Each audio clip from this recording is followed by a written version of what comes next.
Bonjour madame et Bonjour merci monsieur. de nous recevoir chez vous pour cette interview. Alors, d'entrée de jeu, nous allons vous demander de vous présenter à nos téléspectateurs.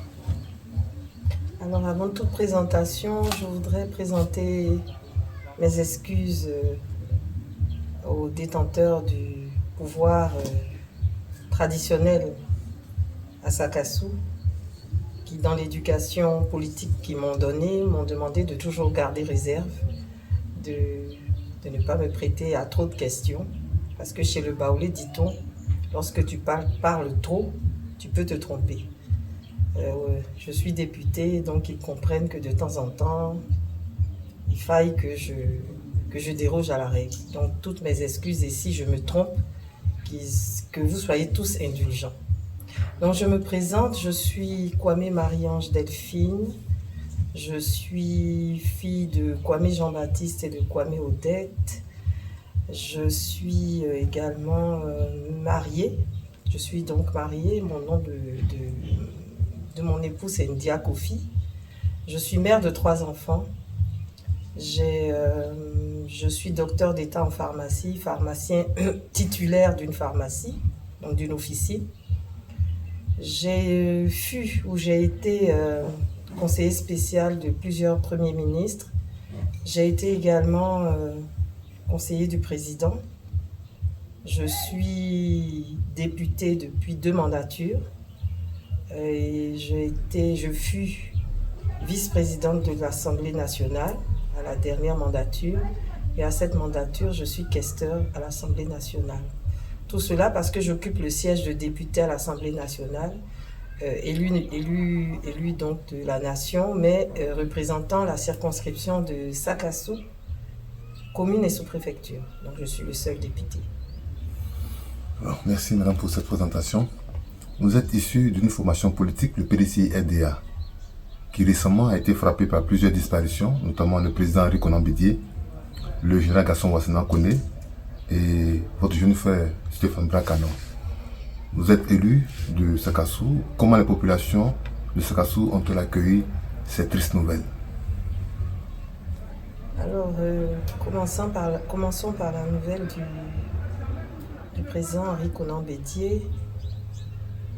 Ça a été un choc. La population s'est retrouvée un peu foudroyée, perdue.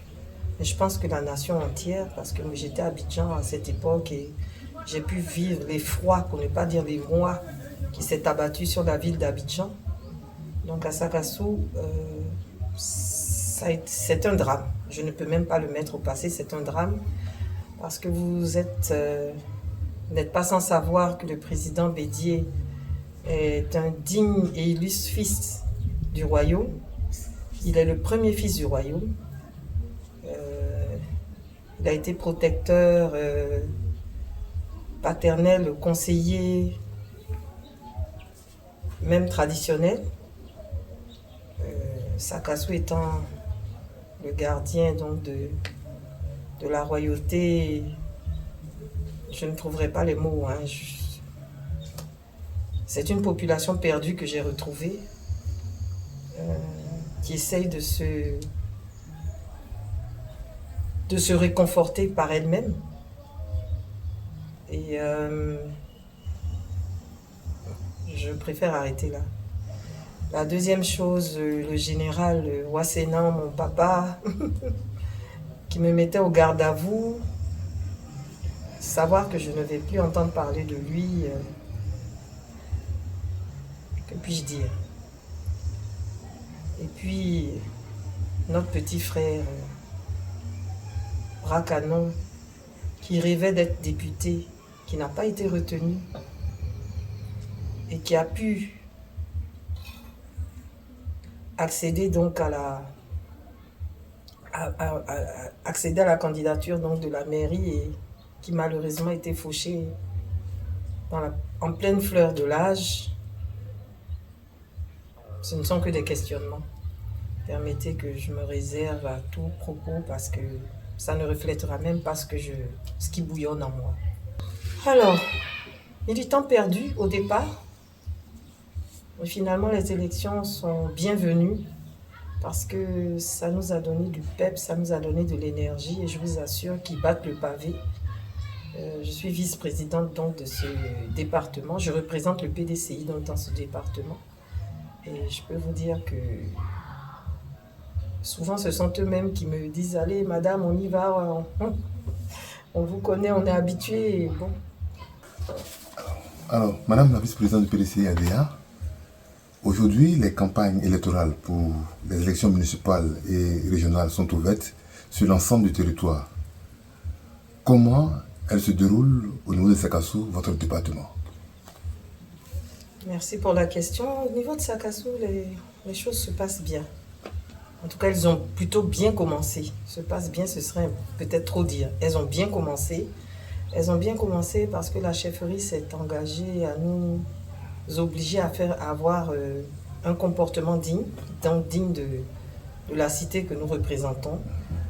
Elle nous a demandé aussi, la chefferie, de bien vouloir nous retrouver en frères et sœurs. C'est un genre de pacte de non-agression.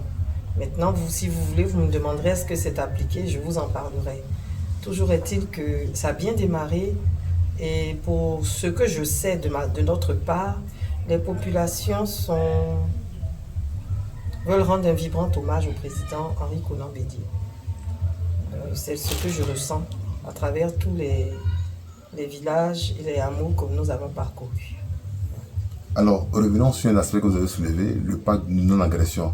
Est-ce que cela est véritablement ressenti dans la campagne à Sakassou? On aurait pu dire oui, parce que la chefferie a été ferme sur ces questions et je crois que chaque candidat, j'étais pas à cette cérémonie mais je l'ai suivi de près, chaque candidat ou son représentant a manifesté donc sa volonté d'obtenir cette fois-ci une totale cohésion en n'injuriant pas, ce qui était vraiment que nous avons découvert lors de la dernière campagne législative, où il y en avait qui estimaient qu'ils étaient supérieurs à d'autres et qu'ils avaient plus de moyens.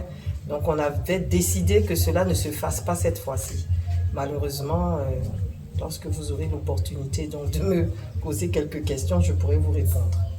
Alors, madame, vous avez parlé donc de pacte de non-agression. Récemment, nous avons assisté à une vidéo qui a fait donc le tour des réseaux sociaux où un candidat aux élections régionales vous a directement indexé.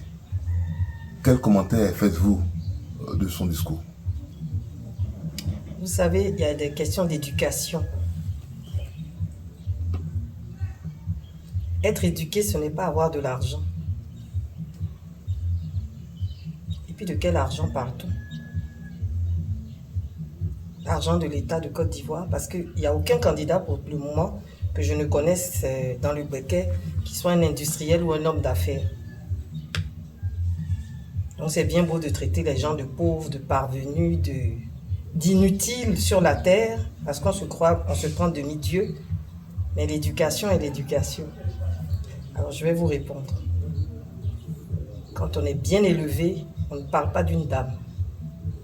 Ça c'est l'éducation. Quand on est bien élevé, on ne part pas de chez soi pour venir sur la terre de mes ancêtres. Je suis à Sabou de mère plutôt, de grand-mère et d'aïeul. On ne vient pas sur la terre des ancêtres d'autrui pour venir l'injurier. Je remercie mon grand frère Aoutou parce qu'il a compris. À sa première mandature, il s'était laissé avoir par des gens qui l'amenaient à nous insulter, moi, candidate face à lui. Merci aussi à son directeur de campagne. Merci au grand frère Aoutou. Merci. Le pacte de non-agression entre lui et moi, et entre lui et les candidats, est appliqué. Qu'il ne parle que de son programme s'il veut gagner. Mais pour parler de la galerie de Muppet Show, parce qu'on dirait des marionnettes, on porte des épaulettes, on vient avec de grosses voitures, on impressionne les gens avec l'argent et de l'État. Ici à Sakassou, ça ne nous émeut pas. Ça n'a pas droit de citer. On dit, vous avez voté quelqu'un. Quelqu'un. Moi, je suis élu. C'est la population à qui vous parlez là, qui m'a élu. Et elle ne va pas changer. On ne va pas sur les terres des autres pour les insulter quand on est éduqué. C'est un chapitre que je ne voulais même pas soulever, mais comme vous m'y amenez. Vous savez, malheureusement, les gens pensent que nos parents sont des idiots. Ils viennent leur donner comme des petits, comme des Indiens à qui on envoie aux États-Unis à l'époque, on envoyait des bibelots, des miroirs, ils se regardent, ils rigolent et on pense qu'avec ça, on les a eus. Le Baoulé n'aime pas le bruit. Le Baoulé aime le respect. Si on n'a pas compris ça, on va droit dans le mur. Il ne s'agit pas d'argent. L'argent, ici, qui a eu plus d'argent que Houphouët-Boigny? Notre cher président est parti. Il faut que les gens fassent attention, surtout avec l'argent de l'État de Côte d'Ivoire. Je suis là, je suis au village. Venez me chercher. Si on me redemande, je dirai la même chose. Arrêtez de jouer avec l'argent de l'État de Côte d'Ivoire. C'est parce que le président Ouattara vous a demandé. J'ai eu la chance de travailler avec lui, d'être un de ses conseillers, parmi tant d'autres, mais de connaître un peu l'homme. On utilise son nom à bon escient. Pour donner de l'eau à quelqu'un, on te dit, si tu ne votes pas RHDP, le parti du président Alassane Ouattara, tu n'auras pas de fourrage. Mais quelle est cette histoire-là? Il faut que ça s'arrête. Il faut que ça s'arrête. Arrêtez de parler à nos parents comme ça. Ce ne sont pas des miséreux. Ils nous ont mis à l'école, ils nous ont forgés. Surtout quand vous voyez que vous avez des gens qui, à la première génération, sortent de sources paysannes.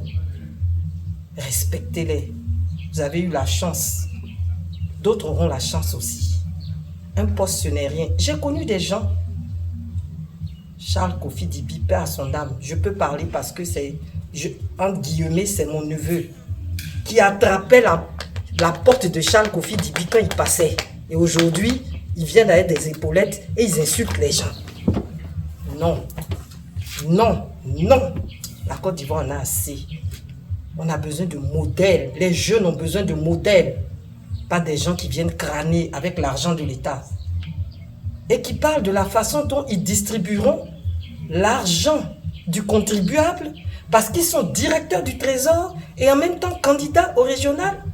On n'aura droit à rien à Sakassou si on ne vote pas le candidat RHDP. Mais quelles sont ces histoires-là? Quelle est cette politique? Il y a eu de la politique avant. C'est quoi ça? Heureusement, ce n'est pas tout le monde qui est comme ça au RHDP.